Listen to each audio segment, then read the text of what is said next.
She gestured, removing an invisible mask from her eyes. Besides, that would completely undermine the point of the punishment, Alia said. Sighing in a dramatic woe-is-me type of way, she added, just make sure you don't forget about little old me as you ride off into the sunset. Adrien smiled at her. I honestly have nothing better to do, so I don't mind waiting a bit. I'm not exactly itching to get back to the hotel, especially with Chloe still being gone. Guys! Nino rested his hands on the top of both Marinette and Adrien's heads. Let's compromise a bit. We stick around, pass the time doing something, and then after a while, if Alia isn't done, I'll stay behind while you two go do the miraculous thing. You know, make sure everything is in tip-top shape if you're catching my drift. He's right. As much as I adore the fact that you guys want to wait for me, we still have a job to do, and certain parties don't care that one of us has detention. Life keeps going, you know, Alia added. And if anything happens, Miss Bustier has got our back. Giving Alia the side-eye, Marinette said, Yeah, about that.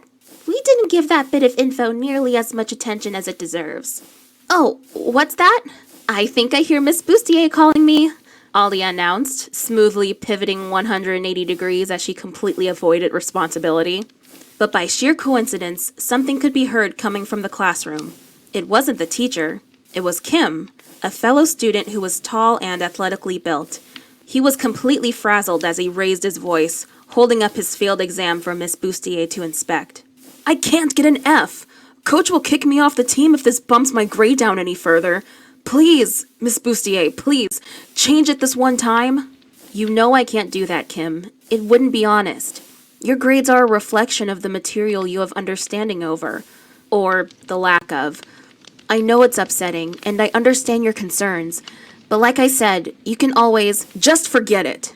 Kim then came storming out of the room, stomping past Marinette and her friends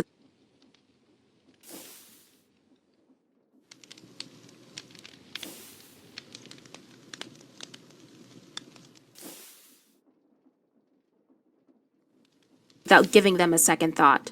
The group of friends stood in awkward silence as they watched him walk off in a huff. Aw, poor Kim. He didn't do well on his test, Marinette sympathetically said. Yeah, poor guy. Do you guys know what team he's on? Adrien asked. He's on the swim team, and from what I've gathered, he's got legitimate skills, Alia told them. It'd be a real shame if he couldn't keep at it all because of one lousy exam. You all keep insulting my test. Was it really that bad? The teens all jumped in shock, their souls practically leaving their bodies as they didn't expect Miss Bustier to suddenly appear behind them without making any sound. Completely oblivious to the reason for the reaction, Miss Bustier blinked at them innocently. Is everything all right? With the group instinctively placing their hands over their fast-beating hearts, Adrien spoke up first. You're, surprisingly light on your feet. The teacher smiled at him. Yeah, I've been told that. We heard about what happened with Kim, Marinette said. Expression saddening, Bustier confirmed. I'm not surprised. Things did get a bit heated there. Is there really nothing he can do to bring his grades up? I've offered for him to retake exams whenever he gets a less than favorable grade, as I would for any of you. But for some reason, he always refuses. I even told him I'd tutor him myself, but he'd say no. I just don't know what's going on with him. Perhaps I'll make a call home. You know what, Miss Bustier? I can tell this whole thing is really weighing on you. So if you want to go help out Kim, then I say go for it. Chase him down, call his parents, do what needs to be done. And honestly, take your time, Alia enthusiastically encouraged. Oh no, you're not getting out of your punishment so easily, young lady. I have an obligation to you as well, and you need to be supervised. Crossing her arms, Alia scowled. Drat. If you think it's a good idea, Miss Bustier, I'll go find Kim and see if I can encourage him to take you up on your offer, Marinette suggested. Aw, Marinette. Their teacher gave her a soft smile. That would be so super kind of you. I can definitely see why you were chosen to be the, super person that you are. The last bit of her sentence was said with less confidence as she caught herself before a mistake was made. Regardless, Marinette and her friends all caught on to the almost public oopsie, and they all chuckled awkwardly. I can come with you if you'd like, Adrian told Mari as he placed a reassuring hand on her shoulder. Blushing a little from his specific initiation of physical contact, Marinette shook her head politely and stepped away. He'll probably get overwhelmed if we just bombard him with people like that. We don't want him to think it's an intervention or anything. That might just make him even more defensive. It's best if I just go at it alone. I promise to text, though, if I need the backup. Giving them a wave, Mari went to chase after Kim. Meanwhile, all Adrian could do was gawk at her with a wide, adoring smile. With or without the mask, she continues to be the best person ever, he thought to himself. All right, Alia, it's time we start tidying up, Miss Bustier demanded. Shoulders slumping in defeat, Alia dragged herself into the classroom. And with that, the boys were left to their own devices. They noticed the school steadily starting to empty out as their peers left the facility to head in their separate directions. Feeling a vibration in his pocket, Nino took out his phone to inspect the notification. At the same time, Adrian couldn't help but ponder on something Alia said earlier. Life keeps going. Life has been so crazy lately. Whether it's stuff relating to his dad, being a superhero, or just varying degrees of teenage drama, it always feels like life takes a halt and time slows down whenever that stuff happens. It can feel like it's never ending, like it keeps you in some type of chokehold. But the world around you is apathetic to your own perceptions. Just like Alia said, life does keep going. The world keeps spinning, people change, situations change. If you don't adapt, you'll just get left behind. You'll crumble and fall further and further away from who you used to be. And at that moment, Adrian saw the image of his father in his mind, but his father was facing away from him. The form of his father was beginning to decay while the distance between them steadily increased. Adrian! Being pulled from his thoughts, Adrian turned towards Nino, who was looking at him with concern. You okay, dude? You kind of zoned out there. The two of them had already walked away from their classroom and Adrian didn't even notice. Yeah, I'm fine. I just got distracted by something. So, what should we do to pass the time while the ladies are busy? Adrian asked, redirecting the tide of the conversation. No worries, my blonde compadre. I know exactly what we should do. But before that, you're gonna tell me exactly what's on your mind. Nino stepped in front of Adrian to stop him from walking forward. He crossed his arms and smirked at his friend. On my mind? Nothing's on my mind. Well, except maybe food. Lunch was forever ago, am I right? With skepticism, Nino only said, Nice try, but you can't fool me. I know something is bothering you. Frowning, Adrian let out a deep exhale as he avoided Nino's eyes. It's fine. I don't want to be a bother. Don't be ridiculous. We're buds. Talking through our problems comes with the package. Now, tell Dr. Nino what's troubling you. Taking a few moments to form his thoughts, Adrian finally said, I was just thinking about my dad is all. Oh, yeah, that makes sense. It's a real mess of a situation, huh? It was a mess, even before the everything that's going on right now. When my mom died, it hit us both pretty hard. But it definitely hit my father even more. He heavily limited any social interactions. He stopped hanging out with me, barely spoke to me. There were times where he wouldn't even let me see his face. But at the same time, he became so unbearably protective that I wasn't even allowed to leave the house. We didn't travel anymore, and my only exposure to the outside was through my windows and Chloe's visits. If it weren't for Natalie suggesting I come to the school, I'd still be stuck at home. Wow, dude, I had no idea you went through all that, Nino said. I try not to bring it up. It's not exactly fun to talk about, and only reminds me of how lonely and sad I felt. But unlike my dad, I was able to move on. My mom not being around anymore still hurts, but thanks to Chloe, you guys, and being able to go to school, I can look forward. Most of the time, I'm legitimately in a good mood and just happy to be alive. But I'll admit that I do force a smile sometimes, and I avoid talking about my feelings, especially regarding the insanity that's going on with our secret lives. But that's honestly me just trying not to let all of that stuff weigh me down. Or weigh any of you down. I totally get where you're coming from, Nino told him. Well, I can't exactly relate to having my dad, well, be the way yours is, but my dad was never really in the picture. I never met him. Not once. Adrian blinked in surprise. Really? Yes, sir. But don't feel bad for me. My grandpa basically served as me and my little brother's dad figure. He stepped up when our mom needed him the most, and boy was he a cool guy. He showed me what it meant to be strong, how to be a man. And he showed me all of the music he'd listened to when he was my age. Heck, if it weren't for him, I wouldn't love music as much as I do now. He was legitimately the coolest person I knew. My mom was low-key jealous, but don't tell her I said that. He sounds awesome. I'd love to meet him, Adrian exclaimed, feeding off of Nino's excitement. But after letting his friend's words sink in, he realized something. Oh, wait. Is he... Nino's eyelids drooped a bit as he looked down with a sad smile. He went to share his music with the Angels not too long ago. I can only imagine the kind of party he's having right now. Nino, I'm sorry. I didn't mean to make you sad. Nino shook his head. Are you kidding?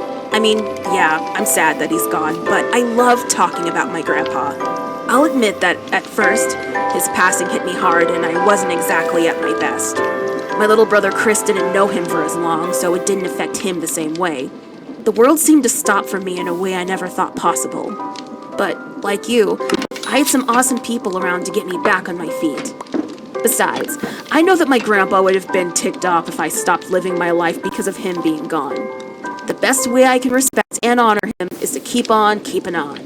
Giving him a sympathetic smile, Adrian appreciated he and Nino's similar experiences. It felt good to know that someone understood him in such a way and only further solidified how thankful he was of the circumstances that brought their friend group together. Speaking of which, if only my dad knew how to keep on keeping on. His inability to move on is leading him down a dark path and he barely cares who gets hurt because of it. Adrian frowned as he fidgeted with his ring. I just don't understand how all of this could happen with Natalie by his side. She was always so mature and understanding. A bit strict sometimes, but nice. If our loved ones helped us move on, why couldn't she help him? She's even helping him with his evil schemes, for crying out loud. He said this last sentence with too loud of a voice that echoed off some of the school walls. Fortunately, most of their peers had already left, and the ones left behind didn't hear enough of what he said in context for them to fully care what he was talking about. Nino shushed him. Maybe don't actually cry it out loud. His mistake made known, Adrian shrunk into himself and blushed a bit as he quieted down. Sorry. Look, man, I don't know why your dad's assistant didn't nip this thing in the bud earlier, but I guess it's pretty obvious that the company you hang out with, or don't hang out with, can affect what you decide to do. Aside from her, you said it yourself that your dad didn't interact with much people. So let all of those bad spice feelings simmer and you've got yourself some toxic stew. Adrian put his palm over his eyes and groaned. What's worse, I'm not even confident that he wouldn't hurt me to get what he wants. Following such an uncomfortable thought, Nino searched his mind for what to say, trying to lend some comfort to his friend. Let's try to be more positive. Since he loves your mom so much, there's no way he'd do anything bad to the son she gave him, right? Right? With a bit of a resentful tone, Adrian added, if he valued me that much, he wouldn't have ignored me so much after she died. And then there's the fact that he hid Master Fu and the other stuff from me all these years. My dad is just existing in a weird spot in my life right now. I love him. I do. It's just complicated. I hear that. And I can tell that complication is really working you up. Nino gestured to Adrian's hands. Completely outside of his awareness, Adrian had been clutching his fists and tensing his whole body. Taking a step back, he released the tension and took a deep breath in and out. So you're a pretty happy guy most of the time, and that's great. I appreciate the positive vibes. But my dude, you need to not keep that stuff bottled in when it shows up. Otherwise, you might blow your top like you did with Chloe's fake friends. Remember? You totally went feral on them. Adrian stopped and thought back. Even though it wasn't that long ago, it still felt like a faint memory, initially. But now that the event in question was highlighted, his mind replayed it in 4K. Face heating up, Adrian lifted his outer shirt and tried to cover his embarrassment. You still remember that, huh? Nino laughed. How could we had you pinned as this innocent guy and then suddenly you lash out like that? Made quite the impression. Why did you even stay friends with me if you saw me do something so awful? I mean, it's not like they didn't deserve it. Besides, Ollie and I, and especially Marinette, had a sense that you weren't actually some type of violent punk or anything. You were defending Chloe like how Alia was defending Marinette. Sometimes we do things when worked up. We're human, so don't beat yourself up. Nino patted Adrian's shoulder in camaraderie as he slowly emerged out of the hiding spot in his shirt. In any case, we're here whenever you need to chat. And, to be honest, I think the girls handle this stuff better than I do. Adrian chuckled, giving a shy grin. Nah, don't sell yourself short. I think you helped plenty, Dr. Nino. Grinning to himself and silently patting himself on the back, Nino once again swiftly hooked his arm around Adrian's neck, this time trapping him in a lock under his armpit, and leaned his friend's torso downward as he began to aggressively, but playfully, rub his knuckles onto the blonde boy's head. Unfamiliar with the gesture, Adrian squirmed, attempting to get loose from the uncomfortable sensation. And soon enough, Nino let him go. What the heck was that? Adrian asked. You don't know? It's called a noogie. It's something that bros do. I don't know if I liked it. It felt weird, Adrian said while gingerly fixing his hair and patting his head. Well, it's not exactly supposed to feel nice. It's just a goofy. Without warning, Adrian returned the gesture, catching Nino by surprise and accidentally taking off Nino's red cap in the process, causing it to fall to the ground. Dude! Seizing his opportunity, Adrian swiped up the hat before Nino had a chance to pick it up. He put it on his own head. I'm Dr. Nino now, Adrian mocked. Hey! Nino chuckled and reached out for the hat, but Adrian twisted and maneuvered away from his advances. My decree, dude, is that I will solve the world's problems, dude, with one big party where all the dudes and dudettes eat croissants while listening to some awesome dude music. Jumping up onto benches and concrete planters, Adrian continued to avoid Nino. Nino, still amused, ceased his pursuit to stroke a fake beard on his chin. You joke, but that's actually not a bad idea. And I don't say dude that often. Are you qualified to be a... I have the hat, don't I? Not for much longer. Nino broke out into a sprint and Adrian took that cue to run away from him throughout the hallways of the school, contemplating on whether or not he should leave the hat in some obscure and hilarious place for Nino to find. The two of them were no doubt making a ruckus, and they were completely oblivious if any authority figures were around or even attempting to calm them down. Eventually, the bros found themselves at the front of the school where Nino pounced and captured Adrian in a headlock, taking his hat back in the process. Maybe one day, young Padawan, you'll be able to defeat the master. Nothing beats Big Brother energy and gut bear. Tapping out, Adrian struggled with a chuckle. All right, I give up. You win. Feeling Nino's grip on him loosened, Adrian adjusted himself and stood up straight. But when he took a glance at Nino, his friend's smile had faded completely as he stared off somewhere in shock.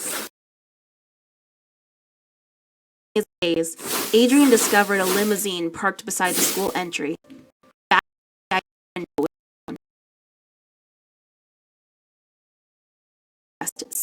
watching him expectantly. Son. But as for now,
Hello everyone, my name's Ayla Bell and welcome to part 22 of Miraculous Bonds Beyond Fate, my miraculous ladybug with a different origin story and different other things too. If this video is your first exposure to Bonds Beyond Fate, then please check out the story from the beginning. Return for part 22 when you are ready. For everyone else, relax, hit that like button for the algorithm, subscribe for more reviews, rants, and rewrites, and if you want to support me even further, you can become a channel member by clicking the join button on Artistry or donate over on Ko-fi.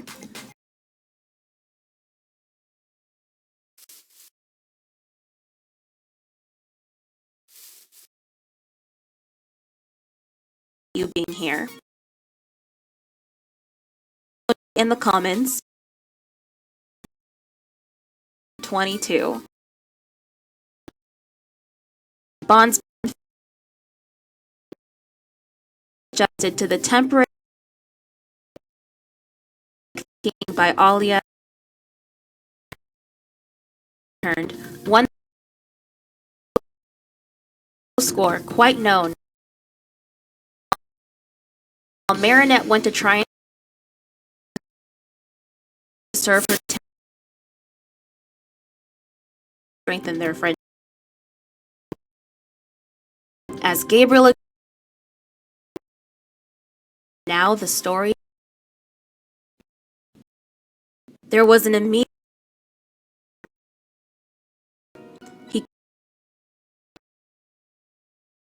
after he and just showed up, no fanfare, as if it were a tip. Nino leaned over and yeah, it is. Are we being punked or something? I think his father. It was better making any sense. Be some kind of only chance he allows to get. We could finally audibly exhale.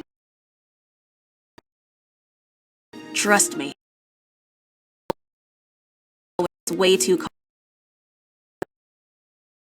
confident. Agreed. Just in case any made their way over. Just don't make it too. Gabriel agreed. You two easy by saying friend I have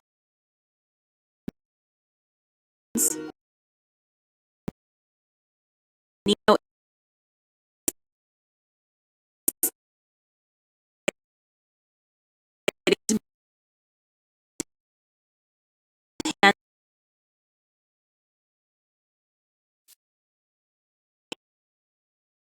handshake.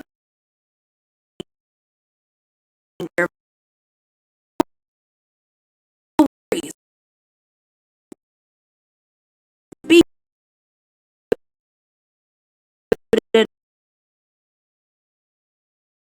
around